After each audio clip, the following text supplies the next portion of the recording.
السلام علیکم ورحمۃ اللہ وبرکاتہ۔ ان الحمد للہ والصلاۃ والسلام علی رسول اللہ، اللہم صلی علی محمد وعلی آل محمد۔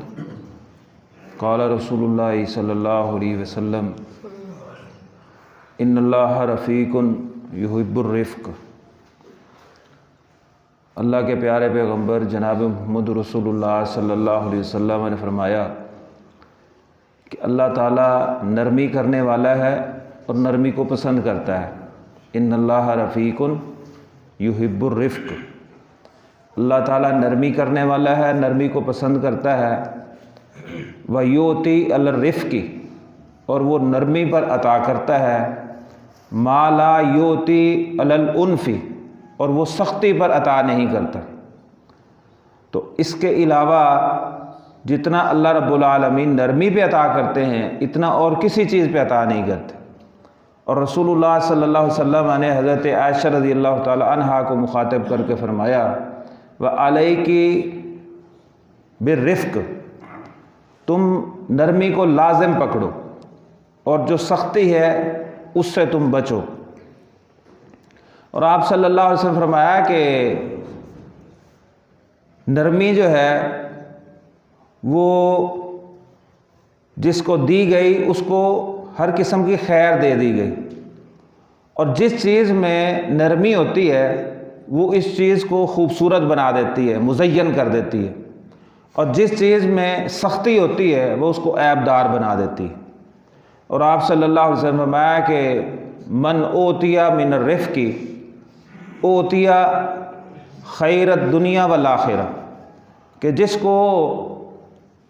نرمی دی گئی اس کو گویا کہ دنیا آخرت کی بھلائی دے دی گئی، اور جس کو نرمی کے حصے سے محروم رکھا گیا اس کو دنیا آخرت کی بھلائی سے محروم رکھا گیا۔ تو اسی طرح رسول اللہ صلی اللہ علیہ وسلم نے فرمایا کہ یہ جو دین ہے نا یہ آسانی کرنے والا ہے، بہترین دین وہ ہے جو آسانی کرنے والا ہے۔ اور آپ صلی اللہ علیہ وسلم سے صحابہ کرام نے ایک دفعہ پوچھا کہ فلاں مسئلے میں کیا حرج ہے، فلاں مسئلے میں کیا حرج ہے، تو آپ صلی اللہ علیہ وسلم نے یہی بات ارشاد فرمائی کہ اللہ تعالیٰ کا جو دین ہے یہ آسانی والا ہے، اللہ کا دین آسانی والا ہے۔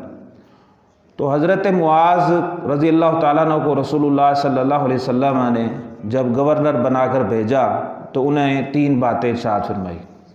فرمایا کہ یسروا ولا تعسروا، لوگوں کے لیے آسانیاں کرنا، تنگی نہ کرنا، مشکلات پیدا نہ کرنا۔ بشروا ولا تنفروا، لوگوں کے لیے خوشخبری دینا، ان کو نفرت نہ پھیلاؤ ان میں۔ اور فرمایا کہ اتفاق سے رہنا، اختلاف نہ کرنا۔ تو اچھے اخلاق کی بدولت رسول اللہ صلی اللہ علیہ وسلم نے فرمایا ان العبد لا یدرک درجۃ الصائم والقائم بحسن خلقہ، بندہ اپنے اچھے اخلاق کی بدولت دن کو روزہ رکھنے والے اور رات کو قیام کرنے والے کے درجے پہ فائز ہو جاتا ہے۔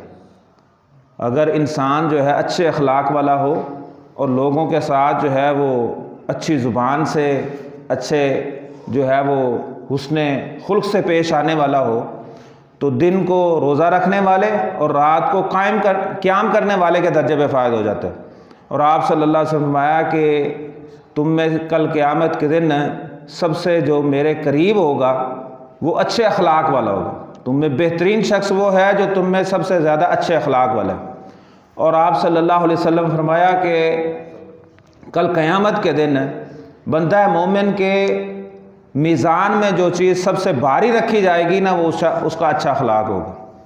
اور آپ نے فرمایا کہ 2 چیزیں ایسی ہیں جو پشت پر ہلکی ہیں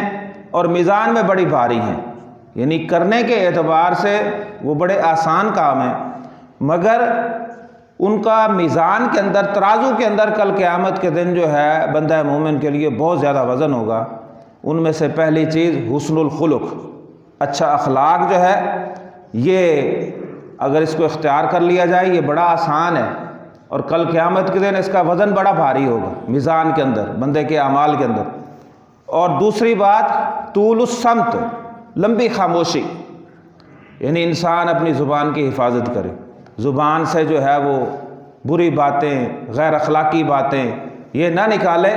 تو یہ بھی بہت زیادہ کل قیامت کے دن جو ہے وہ وزنی ہوگی۔ ایک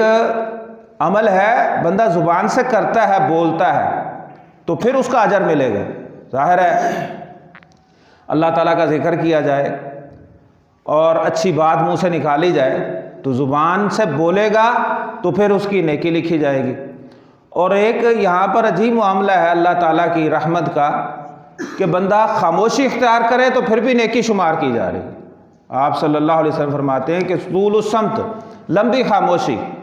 تو یہ جو ہے یہ بھی اللہ رب العالمین کے ہاں بہت بڑا عمل ہے۔ بندہ بول ہی کچھ نہیں رہا، فضول باتوں سے اجتناب کر رہا ہے، لغویات سے اجتناب کر رہا ہے، گالم گلوچ کسی جگہ ہونی شروع ہو جاتی ہیں، وہ اپنی زبان کو قابو میں رکھتا ہے، خاموشی اختیار کر لیتا ہے، تو اس پر اسے اجر و ثواب مل رہا ہے۔ تو آپ دیکھیں کہ آپ صلی اللہ علیہ وسلم فرماتے ہیں کہ دو عمل ایسے ہیں جو پشت پر ہلکے ہیں اور میزان میں بڑے بھاری ہیں، ایک اچھا اخلاق اور دوسرا جو ہے لمبی خاموشی۔ ایک دفعہ رسول اللہ صلی اللہ علیہ وسلم کے پاس ایک شخص آیا اور اس نے آ کر کہا کہ میری قوم کے جو لوگ ہیں، میرے قبیلے کے جو لوگ ہیں جہاں میں رہ رہا ہوں، وہ نئے نئے مسلمان ہوئے ہیں اور اتفاق ایسا ہے کہ وہاں پر قحط پڑ گیا، تو اب مجھے ڈر ہے اس بات کا کہ کہیں ایسا نہ ہو کہ وہ مرتد ہو جائیں، دین کو چھوڑ دیں، اسلام کو چھوڑ بیٹھیں، تو آپ مجھے میرے ساتھ کچھ مالی معاونت کریں تاکہ میں ان کی تعریف کر سکوں، ان کو میں جا کر دیتا ہوں، ان کی امداد کرتا ہوں۔ تو اللہ کے نبی صلی اللہ علیہ وسلم نے فرمایا کہ میرے پاس اس وقت مال نہیں ہے۔ اتفاق ایسا ہے کہ آپ صلی اللہ علیہ وسلم کے پاس ایک یہودیوں کا عالم تھا، زید بن سونا، یہ موجود تھا،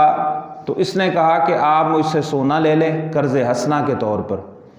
اور جب کھجوروں کا موسم آئے گا تو آپ مجھے فلاں فلاں جو باغ ہے نا اس کی کھجوریں، مجھے فلاں قسم کی کھجوریں اس کے بدلے میں دینا۔ تو اللہ کے نبی صلی اللہ علیہ وسلم فرمایا کہ تم میرے ساتھ کھجوریں طے کر لو، یہ شرط نہیں ہے کہ فلاں کھجوریں فلاں قسم کی تمہیں دینی ہے۔ تو آپ صلی اللہ علیہ وسلم نے اسے سونا لیا اور اس شخص کو دے دیا، وہ چلا گیا۔ کچھ دن گزرے، ابھی کھجوروں کا یا جو وقت مقرر ہے نا قرض واپس کرنے کا، اللہ کے نبی صلی اللہ علیہ وسلم کا جو ٹائم طے ہوا ہے زید بن سونا کے ساتھ، یہ ابھی آیا نہیں ہے۔ یہ زید بن سونا آ گیا پہلے، اور اس نے آ کر کہا کہ بڑے جارحانہ اور بڑے بدتمیزی کے انداز میں، اے محمد صلی اللہ علیہ وسلم، تمہارے باپ دادا بھی لوگوں سے پیسے لے لیا کرتے تھے اور واپس نہیں کیا کرتے تھے، یہ پیسے دو، کیوں نہیں دیتے؟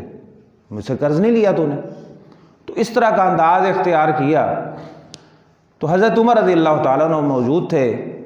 انہوں نے کہا کہ اللہ کے دشمن، اگر مجھے اللہ کے رسول صلی اللہ علیہ وسلم کا لحاظ نہ ہوتا تیرے میں 2 ٹکڑے کر دیتا، تجھے میں قتل کر دیتا۔ اللہ کے نبی صلی اللہ علیہ وسلم نے حضرت عمر کو مخاطب کر کے فرمایا کہ عمر تو نے زیادتی کی ہے، عمر تو نے زیادتی کی ہے، مجھے کہو کہ میں قرض دوں اور اسے کہو کہ مطالبہ کرنے کا، تقاضا کرنے کا اچھا انداز اختیار کرنا چاہیے، اس طرح نہیں ہونا چاہیے۔ یہ نہیں ہے کہ تم جو ہے اس کے اوپر تم چڑھائی کر دو۔ تو اللہ کے نبی صلی اللہ علیہ وسلم نے زید بن سونا کے بارے میں حضرت عمر کو کہا کہ آپ اس کے ساتھ جائیں اور اس کی جتنی کھجوریں بنتی ہیں وہ بھی اس کو دے دو، اور اتنی کھجوریں جو ہے نا اس کو زیادہ دینا، کیونکہ تم نے اس کے ساتھ زیادتی کی ہے۔ حضرت عمر رضی اللہ تعالیٰ عنہ ساتھ گئے، اس کی جتنی کھجوریں بنتی تھی وہ دیں، ساتھ جب وہ زیادہ دینے لگے تو فرمایا کہ نہیں میں نہیں لوں گا۔ تو یہ زید بن سونا کہنے لگا کہ اے عمر تم شاید مجھے جانتے نہیں ہو، میں یہودیوں کو بہت بڑا عالم ہوں، اور میں نے اپنی کتابوں کے اندر اللہ کے نبی صلی اللہ علیہ وسلم کی جتنی شانیاں پڑھی تھیں وہ ساری بھانپ لی تھیں، سوائے ایک چیز کے، اور وہ یہ تھی کہ وہ اللہ تعالیٰ کا ایسے نبی رسول ہیں، ایسے اللہ کے پیغمبر ہوں گے صلی اللہ علیہ وسلم کہ ان کے ساتھ اگر کوئی زیادتی کرے گا تو ان کا عفو و درگزر اور ان کی سخاوت اس کے اوپر اور زیادہ بڑھ جائے گی۔ تو میں اس چیز کو اس وقت تک جو ہے نہیں بھانپ سکتا تھا جب تک میں یہ انداز اختیار نہیں کرتا، اور مجھے اس بات کا اندازہ تھا کہ آپ جیسے لوگ وہاں موجود ہوں گے اور میرے ساتھ کیا سلوک کیا جائے گا، میں تو اس لیے میں نے اس طرح کا انداز اختیار کیا، اب آؤ میرے ساتھ چلو۔ تو وہ آئے زید بن سونا اور آ کر انہوں نے کہا کہ اشہد ان لا الہ الا اللہ و اشہد ان محمدًا عبدہ و رسولہ۔ تو یہ اللہ کے نبی صلی اللہ علیہ وسلم کا اخلاق ہے، اور اس کی بہت زیادہ جو ہے اللہ کے نبی صلی اللہ علیہ وسلم نے فضیلت بیان کی ہے، اور اس کی بڑی جو ہے وہ قدر و منزلت ہے اللہ رب العالمین کے ہاں بندہ ہے کہ نیکیوں کے اعتبار سے اللہ تعالیٰ سے دعا ہے کہ اللہ رب العالمین ہمیں اچھے اخلاق والا بنا دے۔ وآخر دعوانا الحمدللہ رب العالمین۔